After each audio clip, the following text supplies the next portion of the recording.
ಮಹಿಳೆ ಮಾಂಗಲ್ಯ ಸರ ಕದ್ದು ಎಸ್ಕೇಪ್ ಆಗುತ್ತಿದ್ದವನನ್ನ ಗ್ರಾಮಸ್ಥರು ಹಿಡಿದು ಗೋಸಾ ನೀಡಿದ್ದಾರೆ. ತುಮಕೂರು ಜಿಲ್ಲೆ ಹುಲಿಯೂರು ದುರ್ಗ ಬಳಿ ದೇವಸಂದ್ರ ಗ್ರಾಮದಲ್ಲಿ ಈ ಘಟನೆ ನಡೆದಿದೆ. ಇಂದಿರಮ್ಮ ಎಂಬುವರ 30 ಗ್ರಾಂ ಚಿನ್ನದ ಮಾಂಗಲ್ಯ ಸರ ಎಗರಿಸಿ ಬೈಕ್ನಲ್ಲಿ ಕಳ್ಳರು ಎಸ್ಕೇಪ್ ಆಗ್ತಿದ್ರು. ಮಹಿಳೆ ಚೀರಾಡಿದ್ರಿಂದ ಕಳ್ಳನನ್ನ ಹಿಡಿದು ಥಳಿಸಿ ಹುಲಿಯೂರು ದುರ್ಗ ಪೊಲೀಸರಿಗೆ ಗ್ರಾಮಸ್ಥರು ಒಪ್ಪಿಸಿದ್ದಾರೆ.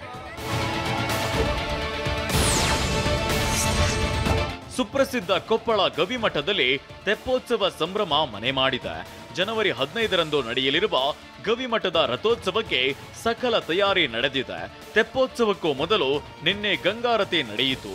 ನಂತರ ಅದ್ದೂರಿಯಾಗಿ ಗವಿಸಿದ್ದೇಶ್ವರ ಉತ್ಸವ ಮೂರ್ತಿಯ ತೆಪ್ಪೋತ್ಸವ ನಡೆಯಿತು. ಈ ತೆಪ್ಪೋತ್ಸವ ವೀಕ್ಷಿಸಲು ಸಾವಿರಾರು ಭಕ್ತರು ಆಗಮಿಸಿದ್ರು. ಜಾತ್ರೆಗೂ 3 ದಿನ ಮೊದಲು ತೆಪ್ಪೋತ್ಸವ ನಡೆಯುತ್ತಿದೆ. ದನಗಳ ಜಾತ್ರೆ ಹಿನ್ನೆಲೆ ಕೋಲಾರ ಹೊಸಕೋಟೆ ಹೆದ್ದಾರಿಯಲ್ಲಿ ಟ್ರಾಫಿಕ್ ಜಾಮ್ ಉಂಟಾಗಿತ್ತು. ಬೆಂಗಳೂರು ಗ್ರಾಮಾಂತರ ಜಿಲ್ಲೆ ಹೊಸಕೋಟೆ ತಾಲೂಕಿನ ಚಿಕ್ಕನಹಳ್ಳಿ ಗೇಟ್ ಬಳಿ ಸವಾರರು ಟ್ರಾಫಿಕ್ ಕಿರಿಕಿರಿ ಅನುಭವಿಸಿದ್ರು.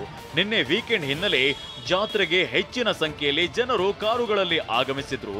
ಇದರಿಂದ ಹೆದ್ದಾರಿಯಲ್ಲಿ ವಾಹನಗಳು ಸಾಲುಗಟ್ಟಿ ನಿಂತಿದ್ವು. ಟ್ರಾಫಿಕ್ನಲ್ಲಿ ಆಂಬ್ಯುಲೆನ್ಸ್ಗಳು ಪರದಾಡಿದ್ವು. ಬೆಂಗಳೂರಿನಲ್ಲಿ ಪ್ರೆಸ್ ಕ್ಲಬ್ ಆಫ್ ಬೆಂಗಳೂರು ಪ್ರಶಸ್ತಿ ಪ್ರದಾನ ಮಾಡಲಾಗಿದೆ. ಈ ಸುದ್ದಿಯನ್ನು ನೋಡೋಣ ಸಮಗ್ರ ನ್ಯೂಸ್ ಟಾಪ್ನಲ್ಲಿ. ಬೆಂಗಳೂರಿನ ಪ್ರೆಸ್ ಕ್ಲಬ್ ಆವರಣದಲ್ಲಿ ನಡೆದ ಕಾರ್ಯಕ್ರಮದಲ್ಲಿ ನಿನ್ನೆ 2024ನೇ ಸಾಲಿನ ಪ್ರೆಸ್ ಕ್ಲಬ್ ಆಫ್ ಬೆಂಗಳೂರು ಪ್ರಶಸ್ತಿ ಪ್ರದಾನ ಮಾಡಲಾಯಿತು. ಬೃಹತ್ ಮತ್ತು ಮಧ್ಯಮ ಕೈಗಾರಿಕಾ ಸಚಿವ ಎಂಬಿ ಪಾಟೀಲ್ಗೆ ಪ್ರೆಸ್ ಕ್ಲಬ್ ವಾರ್ಷಿಕ ಪ್ರಶಸ್ತಿ ಪ್ರದಾನ ಮಾಡಲಾಯಿತು.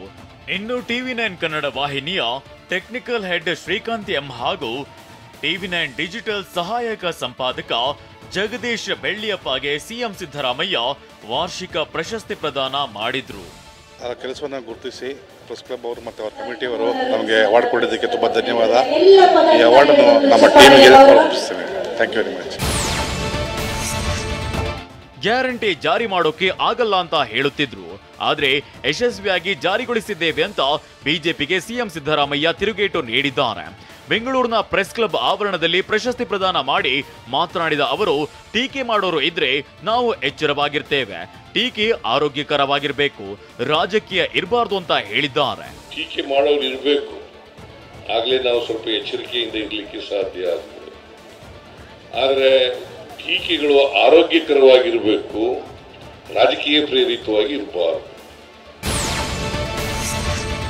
ಸ್ಯಾಂಡಲ್ವುಡ್ನ ಹಿರಿಯ ನಟ ಸರಿಗಮ ವಿಜಿ ಆರೋಗ್ಯ ಸ್ಥಿತಿ ಗಂಭೀರವಾಗಿದೆ. ಬೆಂಗಳೂರಿನ ಯಶವಂತಪುರದ ಮಣಿಪಾಲ್ ಆಸ್ಪತ್ರೆಯಲ್ಲಿ ಚಿಕಿತ್ಸೆ ನೀಡಲಾಗ್ತಿದೆ. ಬಹು ಅಂಗಾಂಗ ವೈಫಲ್ಯದಿಂದಾಗಿ 76 ವರ್ಷದ ವಿಜಿಗೆ ಚಿಕಿತ್ಸೆ ಮುಂದುವರಿಸಲಾಗಿದೆ. ಇಂದು ಬೆಳಿಗ್ಗೆ ಸರಿಗಮ ವಿಜಿ ಅವರ ಆರೋಗ್ಯದ ಕುರಿತು ಕುಟುಂಬದವರು ಮಾಹಿತಿ ನೀಡಲಿದ್ದಾರೆ.